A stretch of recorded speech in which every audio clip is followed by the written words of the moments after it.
करपात्री हिंदुओं के एक बड़े प्रसिद्ध महात्मा हैं। उन्होंने एक किताब लिखी है, समाजवाद और रामराज्य।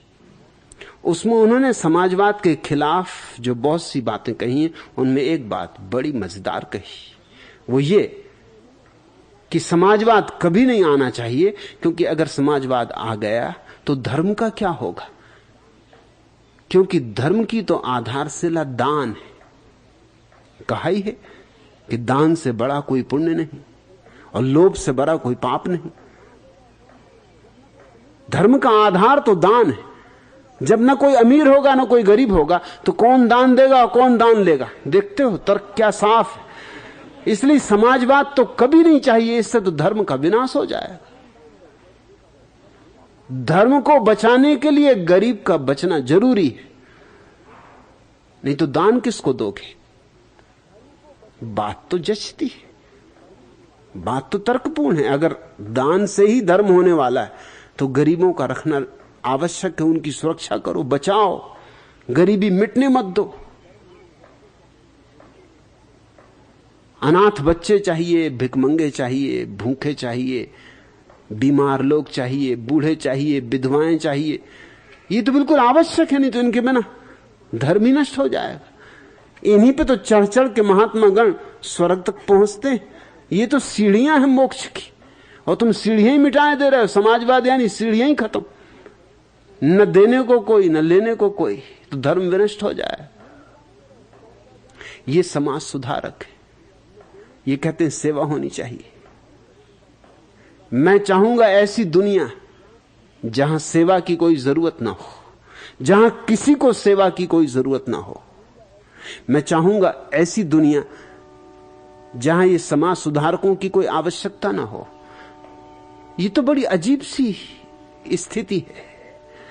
ये स्थिति यूं है कि एक समाज सुधारक एक काम कर जाता है, वही काम बाद में पता चलता है बीमारी सिद्ध हो गया, फिर दूसरा समाज सुधारक उसको सुधारता है, वो दूसरी बीमारी खड़ी करता है, फिर तीसरा आता है। ये एक षड्यंत्र है।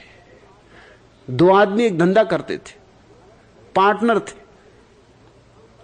हालांकि धंधा उनका एक था मगर काम बड़े अलग अलग थे। एक का काम था गांव में जाना और रात जब लोग सोए हों उनकी खिड़कियों पर कोलतार पोताना, और दूसरे का काम था दूसरे दिन सुबह से आवाज लगाना गांव में कि भाई किसी को कोलतार तो साफ नहीं करवाना।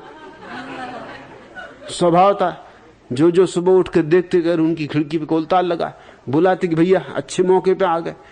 संयोग की बात, ये कोलतार साफ करना है। तब दिन भर वो आदमी कोलतार साफ करता, पैसा कमाता, तब तक दूसरा आदमी दूसरे गांव में कोलतार पोतता। यूं उनका धंधा खूब चलता। एक कोलतार पोता था, दूसरा उसकी सफाई कराता। मनु महाराज समझा गए सती होना चाहिए, और राजा राम मोहन राय समझाते हैं कि सती नहीं होना चाहिए। एक कोलतार पोतता है, एक कोलतार साफ करता है।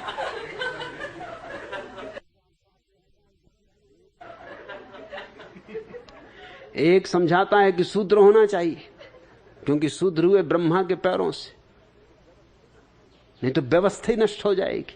ये चार तो खंबे समाज के, एक खंबा गिर गया तो पूरा का पूरा मंदिर गिर जाएगा। और दूसरा समझाता है कि शूद्र को तो छुटकारा दिलाना चाहिए शूद्रता से। ये तो हरिजन है, दरिद्र नारायण है। बस यूं धंधा चलता है। सदियों से समाज सुधारक आते रहे, एक काम सुधार जाते, दूसरा आ जाता है उसको सुधारने, तीसरा आ जाता है उसको सुधारने। आदमी जहां का तहां यूं धक्के खाता रहता है। राजा राम मोहन राय एक समाज सुधारक हैं, केशव चंद्र केवल एक तार्किक पंडित हैं। दोनों का कोई भी मूल्य नहीं, दो कौड़ी मूल्य नहीं। इसलिए दत्तावाल से मैं राजी, मगर वो मेरी बात नहीं समझे। मैंने तुलना की थी रामकृष्ण से और उन्होंने तुलना ही बदल दी। आगे उन्होंने कहा केवल पैसे के बल पर आप बुद्धिवादी तपस्वी व भगवान होने का आभास करवाते तथा विवेकानंद के प्रति द्वेष है। विवेकानंद लोगों को अपने हाथ से छूकर समाधि देते थे, जबकि आप में ऐसी कोई अतीन्द्रिय शक्ति भी नहीं जैसी रास्पुटिन में थी। यह थोड़ा सोचने जैसा है। अगर पैसे के बल पर कोई बुद्धिवादी हो सकता है तो फिर टाटा बिरला बुद्धिवादी होंगे, मैं कैसे बुद्धिवादी हो पाऊंगा? और सच पूछो तो मेरे पास एक पैसा नहीं, जेब ही नहीं।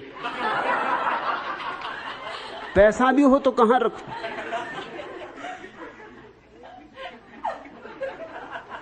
खाली हाथ आया, खाली हाथ हूं, खाली हाथ जाऊंगा।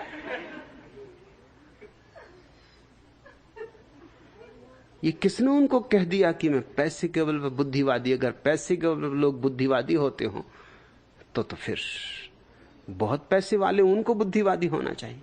और मैंने कब कहा कि मैं बुद्धिवादी? मैं तो बुद्धि का दुश्मन।